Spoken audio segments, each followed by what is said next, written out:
Harry Potter and the Half-Blood Prince, Chapter 3, Will and Won't. Harry Potter was snoring loudly. He had been sitting in a chair beside his bedroom window for the best part of 4 hours, staring out at the darkening street, and had finally fallen asleep with one side of his face pressed against the cold window pane, his glasses askew and his mouth wide open. The misty fog his breath had left on the window sparkled in the orange glare of the street lamp outside, and the artificial light drained his face of all color, so that he looked ghostly beneath his shock of untidy black hair. The room was strewn with various possessions and a good smattering of rubbish. Owl feathers, apple cores, and sweet wrappers littered the floor. A number of spell books lay higgledy-piggledy among the tangled robes on his bed, and a mess of newspapers sat in a puddle of light on his desk. The headline of one blared, "Harry Potter, the Chosen One?" Rumors continued to fly about the mysterious recent disturbance at the Ministry of Magic, during which he who must not be named was sighted once more. "We're not allowed to talk about it. Don't ask me anything," said one agitated obliviator who refused to give his name as he left the ministry last night. Nevertheless, highly placed sources within the ministry have confirmed that the disturbance centered on the fabled Hall of Prophecy, though ministry spokeswizards have hitherto refused even to confirm the existence of such a place. A growing number of the wizarding community believe that the Death Eaters now serving sentences in Azkaban for trespass and attempted theft were attempting to steal a prophecy. The nature of that prophecy is unknown, although speculation is rife that it concerns Harry Potter, the only person ever known to have survived the killing curse, and who is also known to have been at the ministry on the night in question. Some are going so far as to call Potter the Chosen One, believing that the prophecy names him as the only one who will be able to rid us of he who must not be named. The current whereabouts of the prophecy, if it exists, are unknown, although, continued, page 2, column 5. A second newspaper lay beside the first. This one bore the headline, "Scrimgeour Succeeds Fudge." Most of this front page was taken up with a large black and white picture of a man with a lion-like mane of thick hair and a rather ravaged face. The picture was moving. The man was waving at the ceiling. Rufus Scrimgeour, previously head of the Auror Office in the Department of Magical Law Enforcement, has succeeded Cornelius Fudge as Minister for Magic. The appointment has largely been greeted with enthusiasm by the wizarding community, though rumors of a rift between the new minister and Albus Dumbledore, newly reinstated Chief Warlock of the Wizengamot, surfaced within hours of Scrimgeour taking office. Scrimgeour's representatives admitted that he had met with Dumbledore at once upon taking possession of the top job, but refused to comment on the topics under discussion. Albus Dumbledore is known to, continued, page 3, column 2. To the left of this paper sat another, which had been folded, so that a story bearing the title, "Ministry Guarantees Student Safety," was visible. Newly appointed Minister for Magic, Rufus Scrimgeour, spoke today of the tough new measures taken by his ministry to ensure the safety of students returning to Hogwarts School of Witchcraft and Wizardry this autumn. For obvious reasons, the ministry will not be going into detail about its stringent new security plans, said the minister, although an insider confirmed that measures include defensive spells and charms, a complex array of counter curses, and a small task force of Aurors dedicated solely to the protection of Hogwarts School. Most seem reassured by the new minister's tough stand on student safety, said Mrs. Augusta Longbottom.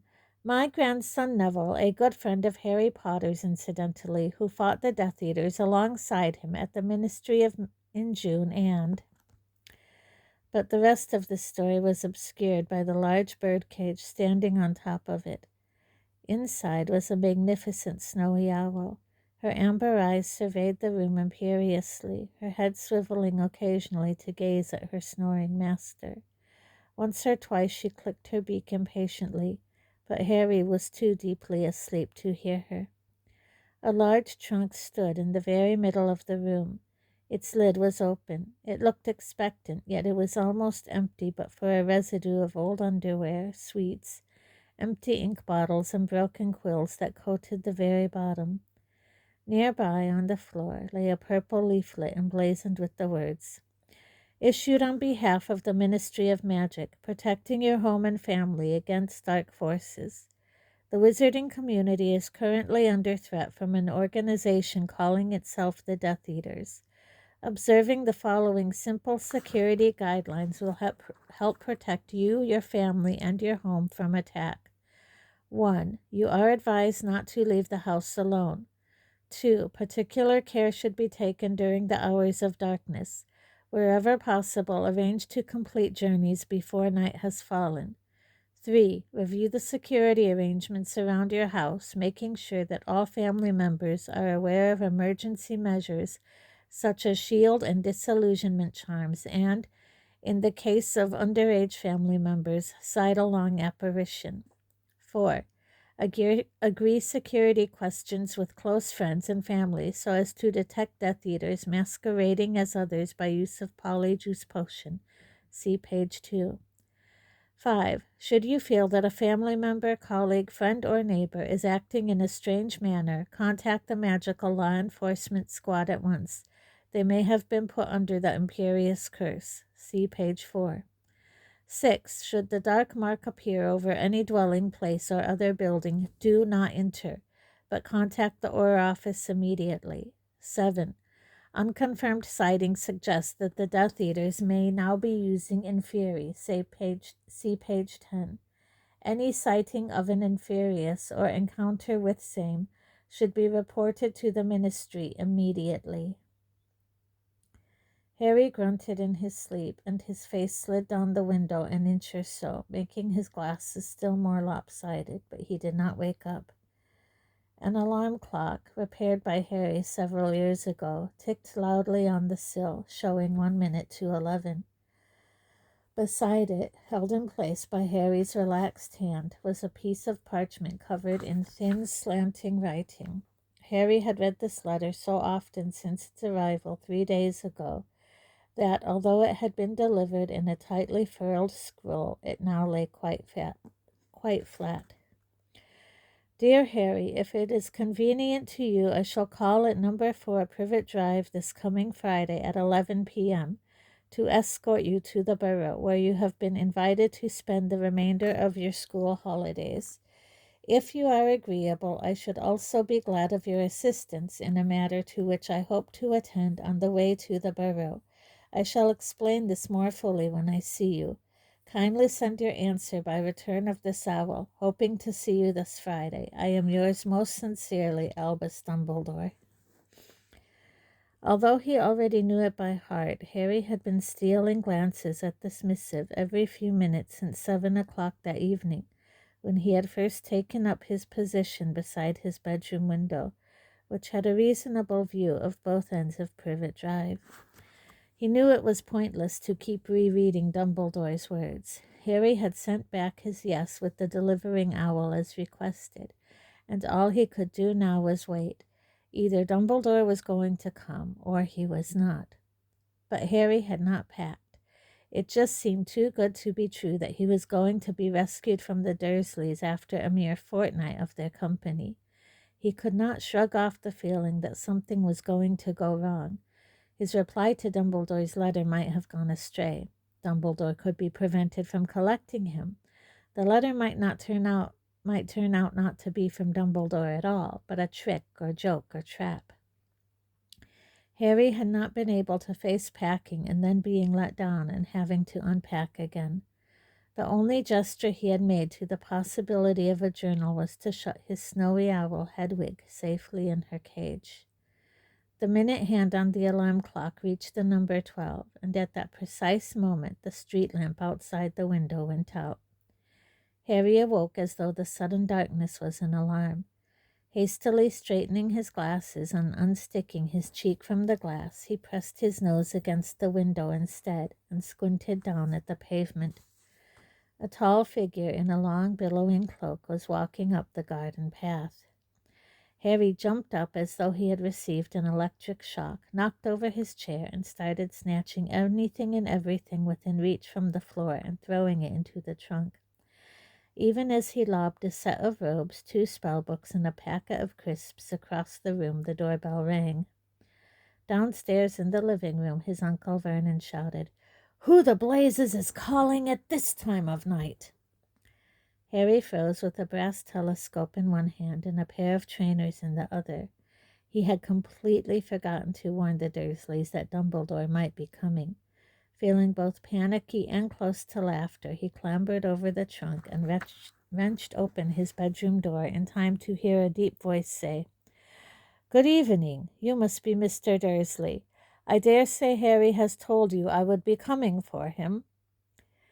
Harry ran down the stairs 2 at a time, coming to an abrupt halt several steps from the bottom, as long experience had taught him to remain out of arm's reach of his uncle whenever possible.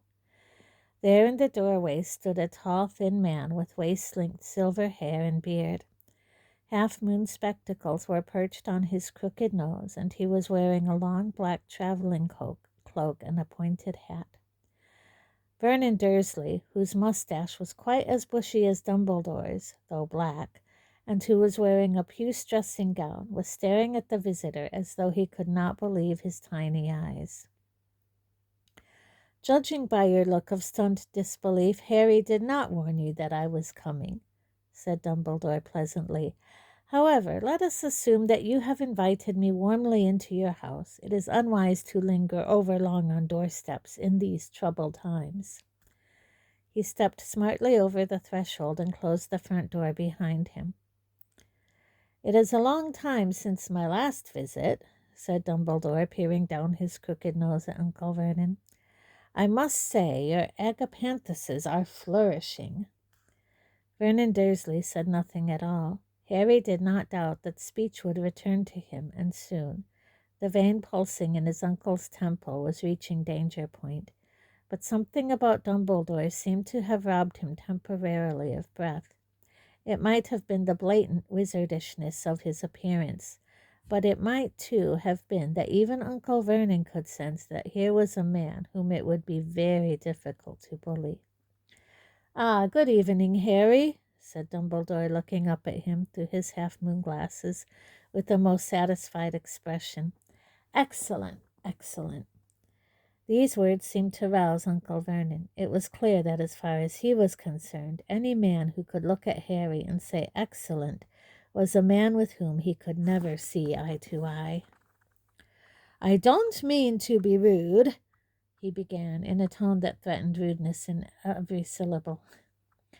"Yet, sadly, accidental rudeness occurs alarmingly often," Dumbledore finished the sentence gravely. "Best to say nothing at all, my dear man. Ah, and this must be Petunia." The kitchen door had opened, and there stood Harry's aunt, wearing rubber gloves and a housecoat over her nightdress, clearly halfway through her usual pre-bedtime wipe-down of all the kitchen surfaces. Her rather horsey face registered nothing but shock. "Albus Dumbledore," said Dumbledore, when Uncle Vernon failed to effect an introduction. "We have corresponded, of course." Harry thought this an odd way of reminding Aunt Petunia that he had once sent her an exploding letter, but Aunt Petunia did not challenge the term. "And this must be your son Dudley?" Dudley had that moment peered round the living-room door. His large blond head rising out of the stripy collar of his pajamas looked oddly disembodied, his mouth gaping in astonishment and fear. Dumbledore waited a moment or two, apparently to see whether any of the Dursleys were going to say anything, but as the silence stretched on, he smiled. "Shall we assume that you have invited me into your sitting-room?" Dudley scrambled out of the way as Dumbledore passed him. Harry, still clutching the telescope and trainers, jumped the last few stairs and followed Dumbledore, who had settled himself in the armchair nearest the fire and was taking in the surroundings with an expression of benign interest. He looked quite extraordinarily out of place. Aren't we leaving, sir?" Harry asked anxiously. Yes, indeed we are, but there are a few matters we need to discuss first, said Dumbledore, and I would prefer not to do so in the open. We shall trespass upon your aunt and uncle's hospitality only a little longer. You will you? Vernon Dursley had entered the room, Petunia at his shoulder and Dudley skulking behind them both. Yes, said Dumbledore simply, I shall. He withdrew his wand so rapidly that Harry barely saw it. With a casual flick, the sofa zoomed forwards and knocked the knees out from under all three of the Dursleys, so that they collapsed upon it in a heap. Another flick of the wand, and the sofa zoomed back to its original position. We may as well be comfortable, said Dumbledore pleasantly. As he replaced his wand in his pocket, Harry saw that his hand was blackened and shriveled. It looked as though his flesh had been burned away. Sir, what happened to your... Later, Harry, said Dumbledore. Please sit down. Harry took the remaining armchair, choosing not to look at the Dursleys, who seemed stunned into silence. I would assume that you are going to offer me refreshment, Dumbledore said to Uncle Vernon, but the evidence so far suggests that that would be optimistic to the point of foolishness. A third twitch of the wand, and a dusty bottle and 5 glasses appeared in midair. The bottle tipped and poured a generous measure of honey-colored liquid into each of the glasses, which then floated to each person in the room. Madame Rosmerta's finest oak-matured mead, said Dumbledore, raising his glass to Harry, who caught hold of his own and sipped. He had never tasted anything like it before, but enjoyed it immensely. The Dursleys, after quick, scared looks at each other, tried to ignore their glasses completely, a difficult feat, as they were nudging them gently on the sides of their heads. Harry could not suppress a suspicion that Dumbledore was rather enjoying himself. Well, Harry, said Dumbledore, turning towards him, a difficulty has arisen which I hope you will be able to solve for us. By us, I mean the Order of the Phoenix. But first of all, I must tell you that Sirius's will was discovered a week ago, and that he left you everything he owned. Over on the sofa, Uncle Vernon's head turned, but Harry did not look at him, nor could he think of anything to say except, "Oh, right." This is, in the main, fairly straightforward, Dumbledore went on. You add a reasonable amount of gold to your account at Gringotts, and you inherit all of Sirius's personal possessions. The slightly problematic part of the legacy. His godfather's dead, said Uncle Vernon loudly from the sofa. Dumbledore and Harry both turned to look at him. The glass of mead was now knocking quite insistently on the side of Vernon's head. He attempted to beat it away. He's dead, his godfather. Yes, said Dumbledore. He did not ask Harry why he had not confided in the Dursleys. Our problem, he continued to Harry as if there had been no interruption, is that Sirius also left you number 12, Grimmauld Place. He's been left a house, said Uncle Vernon greedily, his small eyes narrowing, but nobody answered him. You can keep using it as headquarters, said Harry. I don't care. You can have it. I don't really want it. Harry never wanted to set foot in number 12 Grimmauld Place again if he could help it. He thought he would be haunted forever by the memory of Sirius prowling its dark, musty rooms alone, imprisoned within the place he had wanted so desperately to leave. That is generous, said Dumbledore. We have, however, vacated the building temporarily. Why? Well, said Dumbledore, ignoring the mutterings of Uncle Vernon, who was now being rapped smartly over the head by the persistent glass of mead. Black family tradition decreed that the house was handed down the direct line to the next male with the name of Black. Sirius was the very last of the line, as his younger brother Regulus predeceased him, and both were childless. While his will makes it perfectly plain that he wants you to have the house, it is nevertheless possible that some spell or enchantment has been set upon the place to ensure that it cannot be owned by anyone other than a pureblood. A vivid image of the shrieking, spitting portrait of Sirius's mother that hung in the hall of number 12, Grimmauld Place, flashed into Harry's mind. "I bet there has," he said. "Quite," said Dumbledore. "And if such an enchantment exists, then the ownership of the house is more likely to pass to the eldest of Sirius's living relatives, which would mean his cousin, Bellatrix Lestrange." Without realizing what he was doing, Harry sprang to his feet. The telescope and trainers in his lap rolled across the floor. Bellatrix Lestrange, Sirius's killer, inherit his house? "No," he said. "Well, obviously we would prefer that she didn't get it either," said Dumbledore calmly. "The situation is fraught with complications. We do not know whether the enchantments we ourselves have placed upon it, for example, making it unplottable, will hold now that ownership has passed from Sirius's hands. It might be that Bellatrix will arrive on the doorstep at any moment. Naturally, we had to move out until such time as we have clarified the position." "But how are you going to find out if I'm allowed to own it?" "Fortunately," said Dumbledore, "there is a simple test."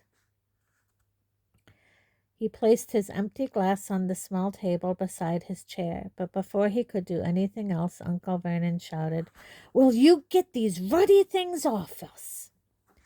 Dumbledore looked round. All three of the Dursleys were cowering with their arms over their heads as their glasses bounced up and down on their skulls, the contents flying everywhere. "Oh, I'm so sorry," said Dumbledore politely, and he raised his wand again. All three glasses vanished. "But it would have been better manners to drink it, you know."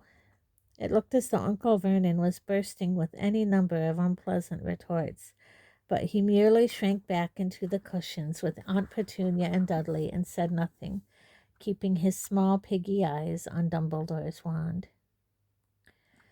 "You see," Dumbledore said, turning back to Harry and again speaking as though Uncle Vernon had not uttered, "if you have indeed inherited the house, you have also inherited—" He flicked his wand for a fifth time. There was a loud crack, and a house elf appeared, with a snout for a nose, giant bat's ears, and enormous bloodshot eyes, crouching on the Dursley shag-pile carpet and covered in grimy rags. Aunt Petunia let out a hair-raising shriek. Nothing this filthy had entered her house in living memory. Dudley drew his large bare pink feet off the floor and sat with them raised almost above his head, as though he thought the creature might run up his pajama trousers, and Uncle Vernon bellowed, "What the hell is that?" "Creature," finished Dumbledore. "Creature won't, creature won't, creature won't," croaked the house elf quite as loudly as Uncle Vernon, stamping his long gnarled feet and pulling his ears. "Creature belongs to Miss Bellatrix. Oh, yes, creature belongs to the Blacks. Creature wants his new mistress. Creature won't go to the Potter brat. Creature won't, won't, won't." "As you can see, Harry," said Dumbledore loudly over Creature's continued croaks of won't, won't, won't, "Creature is showing a certain reluctance to pass into your ownership." "I don't care," said Harry again, looking with disgust at the writhing, stamping house elf. "I don't want him." "Won't, won't, won't." "You would prefer him to pass into the ownership of Bellatrix Lestrange, bearing in mind that he has lived at the headquarters of the Order of the Phoenix for the past year?" "Won't, won't, won't." Harry stared at Dumbledore. He knew that Creature could not be permitted to go and live with Bellatrix Lestrange, but the idea of owning him, of having responsibility for the creature that had betrayed Sirius, was repugnant. "Give him an order," said Dumbledore. "If he has passed into your ownership, he will have to obey. If not, then we shall have to think of some other means of keeping him from his rightful mistress." "Won't, won't, won't, won't!" Creature's voice had risen to a scream. Harry could think of nothing to say except, "Creature, shut up." It looked for a moment as though Creature was going to choke. He grabbed his throat, his mouth still working furiously, his eyes bulging. After a few seconds of frantic gulping, he threw himself face forwards onto the carpet, Aunt Petunia whimpered, and beat the floor with his hands and feet, giving himself over to a violent but entirely silent tantrum. "Well, that simplifies matters," said Dumbledore cheerfully. "It seems that Sirius knew what he was doing. You are the rightful owner of number 12 Grimmauld Place, and of Creature."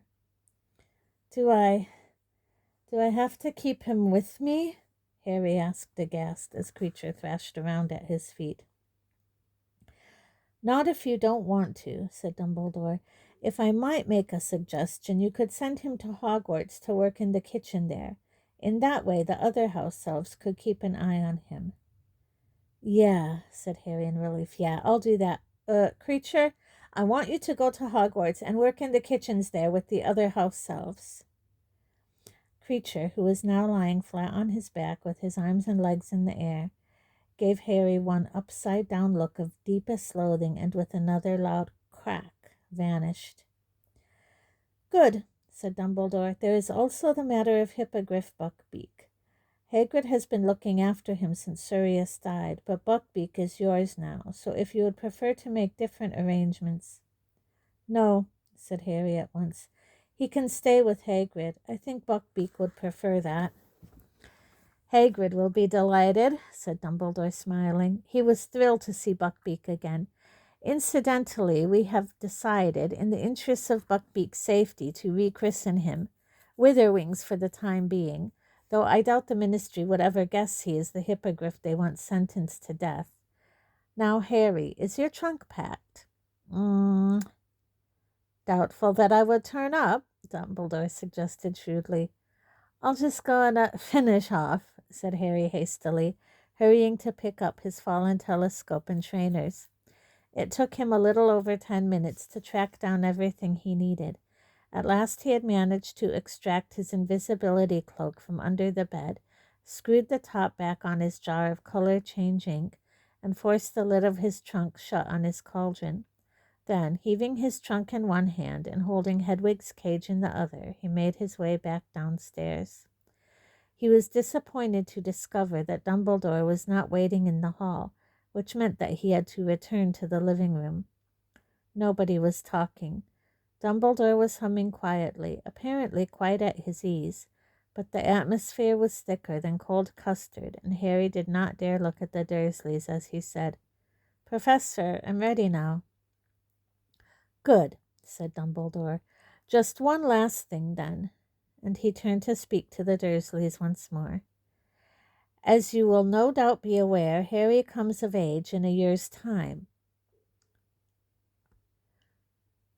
"No," said Aunt Petunia, speaking for the first time since Dumbledore's arrival. "I'm sorry," said Dumbledore politely. "No, he doesn't. He's a month younger than Dudley, and Dudders doesn't turn 18 until the year after next." "Ah," said Dumbledore pleasantly. "But in the wizarding world we come of age at 17. Uncle Vernon muttered, "Preposterous," but Dumbledore ignored him. "Now, as you already know, the wizard called Lord Voldemort has returned to this country. The wizarding community is currently in a state of open warfare. Harry, whom Lord Voldemort has already attempted to kill on a number of occasions, is in even greater danger now than the day when I left him upon your doorstep 15 years ago, with a letter explaining about his parents' murder and expressing the hope that you would care for him as though he were your own." Dumbledore paused, and although his voice remained light and calm, and he gave no obvious sign of anger, Harry felt a kind of chill emanating from him, and noticed that the Dursleys drew very slightly closer together. "You did not do as I asked. You have never treated Harry as a son. He has known nothing but neglect and often cruelty at your hands. The best that can be said is that he has at least escaped the appalling damage you have inflicted upon the unfortunate boy sitting between you." Both Aunt Petunia and Uncle Vernon looked around instinctively, as though expecting to see someone other than Dudley squeezed between them.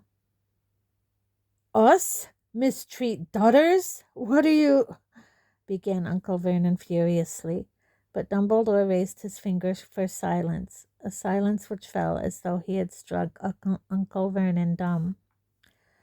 "The magic I invoked 15 years ago means that Harry has powerful protection while he can still call this house home.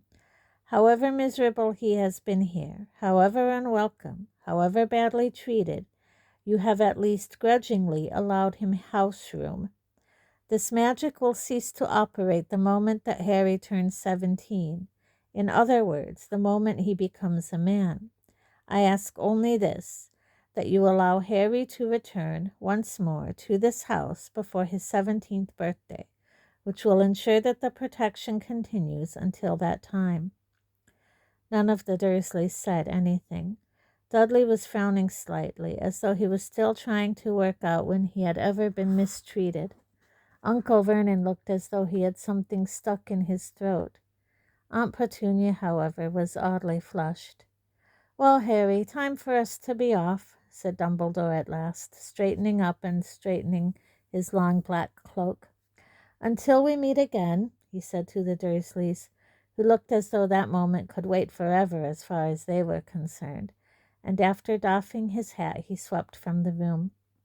"Bye," said Harry hastily to the Dursleys, and followed Dumbledore, who paused beside Harry's trunk, upon which Hedwig's cage was perched. "We do not want to be encumbered by these just now," he said, pulling out his wand again. "I shall send them to the burrow to await us there. However, I would like you to bring your invisibility cloak, just in case." Harry extracted his cloak from his trunk with some difficulty, trying not to show Dumbledore the mess within. When he had stuffed it into an inside pocket of his jacket, Dumbledore waved his wand, and the trunk, cage, and Hedwig vanished. Dumbledore then waved his wand again, and the front door opened on to cool, misty darkness. "And now, Harry, let us step out into the night and pursue that flighty temptress adventure."